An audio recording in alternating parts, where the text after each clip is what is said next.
Har du din portefølje klar til det kommende bullrun i krypto? Hvis ikke, så lyt med her. Hjertelig velkommen til endnu en markedsopdatering. Jeg har lavet en agenda specifikt til den her markedsopdatering, og det er som følger. Lige nu er vi i gang med en venkomst. Derefter kommer vi til at kigge på min forudsigelse for den her måned, hvordan den går, og hvordan den her udspiller sig indtil videre. Derefter kommer jeg til at præsentere jer min forudsigelse for den her uge. Så kommer vi til at supplere det med nogle liquidation heatmaps. Og så kommer vi til at kigge på det, som jeg har lovet jer i noget tid nu. Det er nemlig coins, jeg holder øje med. Og targets for de coins, jeg holder øje med. Så kommer vi til at lave en hurtig gennemgang af det her FA-dokument, vi har inde i Discorden. Sidst men ikke mindst, så kommer vi til at kigge på de nyheder for den kommende uge. Og så laver vi en afslutning. Så uden at spille nogens tid, så synes jeg egentlig bare, at vi skal starte med at kigge på oktober-forudsigelsen, hvordan den står til. Som vi kan se, så har vi allerede fået fuldendt næsten halvdelen af vores forudsigelse. Vi kom op tog en masse liquidations over 28k, som vi havde set på liquidation heatmapsene. Derefter så vi et drop. Jeg ved, Mau han fik udnyttet en super flot short heroppe fra, og har reddet den hele vejen ned. Super flot gået. Derefter vil jeg så forvente, at vi lavede et lille pullback, som vi ser nu, komme op, fylde nogle imbalancer, tager noget liquidations, for derefter at commit retail i long, for at marketmakerne kan gå short, for derefter så bare fortsætte prisen ned. Tag liquidations her, kom ned og fylde imbalancerne hernede, tag recover de her vector candles og tag liquidations. Så alt i alt så ser det egentlig super positivt ud for oktober indtil videre. Nu må vi se, hvad den yderligere halvdel af oktober kommer til at bringe os. Og det er det, som vi kommer til at snakke om lige her nu. Så min forudsigelse for den her uge er som følger. Jeg tror, at vi kommer op og tager nogle liquidations, inden vi kommer ned igen. Fordi det vi har set, det er, at vi har set, marketmakerne har udløst en masse shorts nu. De har fået trapped en masse retailers i shorts. Okay? De har en masse liquidation points over her, så videre. Der er en masse imbalancer, som vi skal fylde, en masse vector candles, der skal recovers. Så derudover, så har vi den her range, som vi har formet. Og disse 3 dage siden fredag, har vi haft en masse printede grønne vector candles. Hvad symboliserer det her til mig? Når vi er i en range, og vi ser en masse grønne vector candles, så symboliserer det for mig, at marketmakerne går ind og bygger longs op. For at kunne udløse deres longs heroppe af, tage short liquidationsne for retail investorer, for derefter selv at bygge shorts for retail investorer committed longs, for derefter bare reverse prisen og tage liquidity one hernede af, hvor der ligger en masse liquidations. Og derefter fortsætte måneden nedad. Skal vi lige supplere det med nogle liquidation heatmaps? Det tror jeg lige, vi skal. Så som I kan se her, så er vi egentlig meget lige fordelt. Vi har en masse liquidations her under den her range, som I kan se her. Hernede, de her equal highs, eller den her W-struktur, der har vi en masse liquidations under. Og som I kan se, det er præsenteret for det inde i charten, så har vi en masse liquidations på vej opad her. Og de er over her, og så videre. Så det vi skal kigge efter, det er, hvad er det reelt, vi skal holde øje med?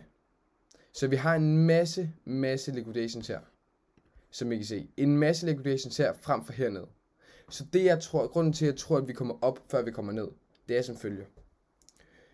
Jeg tror, at marketmakerne gerne vil op, for at committe en masse retailers i longs. Hvad sker der, når retailer investorer committer deres longs i leverage positioner? Så kommer der en masse long liquidations hernede. Fordi det er ikke tilfældigt, at marketmakerne holder prisen i den her range. Hvis de gerne vil have prisen videre ned, så tog de bare prisen videre ned. Men det gør de ikke. Hvorfor gør de ikke det? Prøv at lade tænke over det. Det er nok fordi, de gerne vil have prisen op, før de vil have den ned. Og det er det, som det her liquidation heatmap supplerer. Vi har en masse imbalancer, vi har en masse vector candles, vi har en masse liquidations, som de gerne vil have op. For udløst deres longs, som de har bygget den her zone. Kom op. Tag de longs, byg shorts, for derefter reverse prisen ned og udfylde vores oktober forudsigelse. Den måde jeg kommer til at bygge det her på, det er, når jeg ser at vi kommer til at bryde ud aggressivt med grønne vector candles her på lavere timeframes, kommer jeg til at lægge en long. I kan også allerede lægge den nu. Det er op til jer, hvad er jeres risiko, hvad er jeres strategi. Spørg jer selv. Liner mit entry op med min strategi lige nu. Hvis den gør, så tag det. Hvis det ikke gør, så sidde over. Vent, tålmodighed, disciplin. Så jeg kommer til at udspille nogle longs heroppe for at tage nogle liquidations, og derefter kunne tage nogle shorts hernede af, for at ramme det liquidity one, som jeg tror marketmakerne kommer til at udspille snart. Så nu har vi kigget på 4 punkterne. Nu kommer vi til at kigge på de coins, som jeg holder øje med.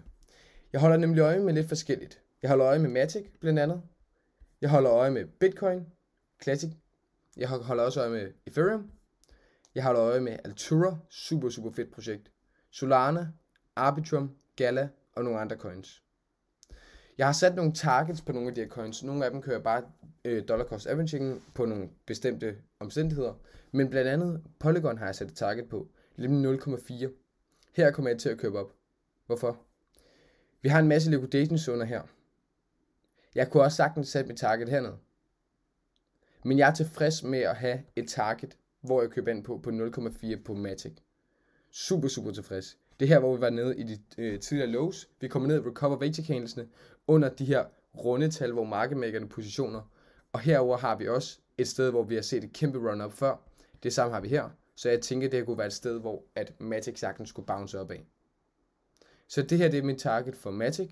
Derudover så har jeg også lidt dollar cost averaging på den. Så har jeg Altura. Der har jeg et target her, og så har jeg et target her. Her har vi nogle liquidations, som skal tage.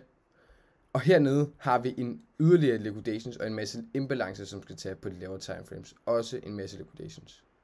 Så det er på Altura, og Altura det er et gaming infrastruktur projekt, som I kan læse på, som jeg kommer til at præsentere for jer lige om lidt. Derudover så har vi også Solana. Der har jeg mine targets på $16 og cirka $13. Hvor vi har altså nogle imbalancer her, som skal fyldes, og vi har en masse liquidations, som skal tage. Jeg tror personligt ikke, vi kommer hele vejen ned og tager liquidations hernede. Men hvis vi gør, så sidder jeg klar med porteføljen til at købe ind. Det er et kæmpe scoop hernede. Det er det virkelig. Derudover så holder jeg øje med lidt dollar cost averaging på Arbitrum, Gala, Ethereum, Bitcoin, lidt forskelligt. Så det er sådan det, jeg holder øje med og gør klar med i det her bullrun. Det er, jeg tror rigtig meget på gaming-sektoren. Men det, som vi skal passe på med, det er, at vi ikke køber ind på Ponzi schemes. Fordi det, som vi ser tit i gaming-spil, det er, at de her coins, som vi får udleveret for at klare nogle challenges i det her spil, de er jo egentlig bare bygget op på ren luft, ligesom pengene i vendt af vores system. De er bare bygget op på ingenting. Det er bare nogen, som vi sidder og printer. Og det vil vi gerne ud fra i krypto.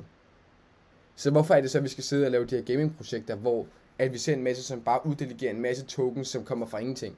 Det er jo bare et stort Ponzi-scheme. Så vi vil gerne være opmærksom på, hvad det egentlig er, vi investerer i, når vi investerer i GameFi. Fordi selve konceptet er jo super smart. Altså, selve gaming-sektoren, den stiger hele tiden.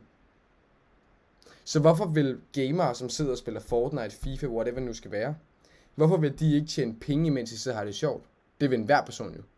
Hvis man kan sidde og have det sjovt, imens man tjener penge, det er jo drømmejobbet.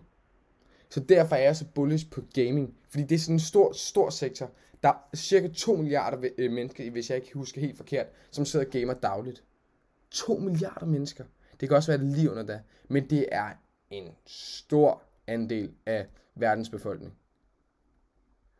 Så selvfølgelig er jeg bullish på gaming-sektoren. Vi har Solana i Ethereum-kælderen. Så har vi den klassiske Bitcoin, Ethereum. Alt det, der er under Ethereum layer 2, Matic, Arbitrum, whatever det nu skal være. Okay? Så jeg har en masse targets, jeg har en masse coins, som jeg holder øje med. Det jeg synes, I skal, det er, jeg synes, I skal gå ind i vores Discord. Og hvis I ikke er allerede medlem af vores Discord, så kan I blive medlem af den inden. I kan bare gå ned i beskrivelsen, så kan I trykke på det link. Der er et link til vores Discord, hvor vi har en masse ting. Vi har markedsopdateringer, ugens nyheder, vi har NFT-plays, personlig udvikling, announcements, vi har en hel videoserie, vi har cheat sheets, værktøjer, vi har lavet en hel indikator bare til vores Discord.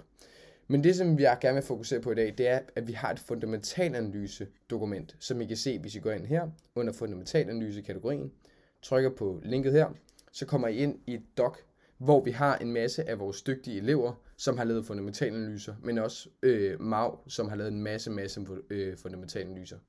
Så tak til alle dem, som har bidraget til det, bidraget til Web3 Center. Det er vi dybt taknemmelige for. Så I kan få det helt gratis, hvis I bare går ind og trykker, så kan I få tilsendt, eller I skal bare lige trykke her, så kan I se de her fundamentale-analyser. Vi har blandt andet Niklas, som har nørdet med en masse fundamentale-analyser.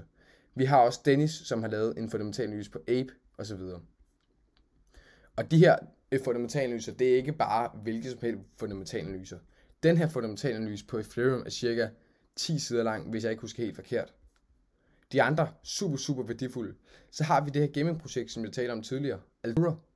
Der kan I allerede gå ind og læse om Altura der, få en forståelse af, hvad er det egentlig, Altura egentlig leverer til økosystemet.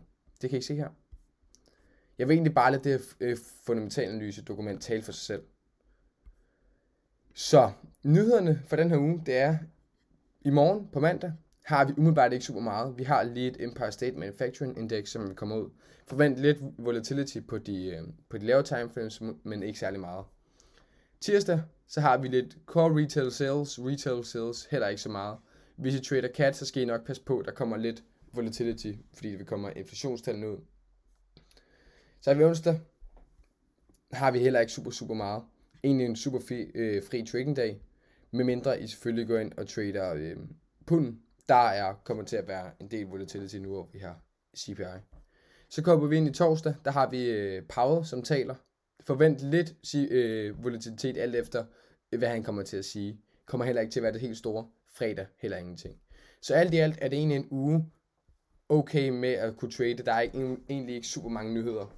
Dog skal I lige holde øje med de her få nyheder, hvis I sidder og trader og scalper på de rigtig små timeframes.